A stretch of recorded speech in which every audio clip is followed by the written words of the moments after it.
Surrency family hauntings is one of the most well-documented hauntings in the entire state of Georgia.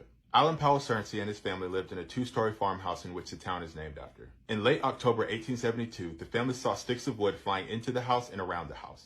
All the doors and windows were closed. This was soon followed by bricks doing the same thing. Glassware would then be thrown and shattered around the house. Kerosene oil bottles were placed in the front of the yard only to be thrown back into the house and shatter as well. This didn't stop until sunrise. It happened again the next afternoon in front of witnesses, their neighbors. The family clock then began spinning 5 hours a minute. This happened until around 8 o'clock at night, and then it began again the next day at noon. This is when a neighbor who was in the kitchen would have a brick thrown at his feet. This brick would be scalding hot to the touch. A mirror in the house would eventually be broken to pieces. The popularity of the paranormal activity in this house caused the Macon and Brunswick Railroad to add an extra train. This house would see over 500 visitors in 3 days. That included news media. One day, the Surrency's daughter Clementine would see an apparition of a man approaching the front yard. She quickly went to the front door. This is when objects around the yard would launch themselves at her only to stop before they reached her. And the activity outside would make its way inside. The wife of Alan and her daughter went to go stay at a neighbor's house. The poltergeist-like activity followed them to that neighbor's home. The wife went home. The hauntings would then start back up at the Surrency household. Objects and even live animals were known to disappear inside the house. And the Surrencys fled to their second home in a different part of the town.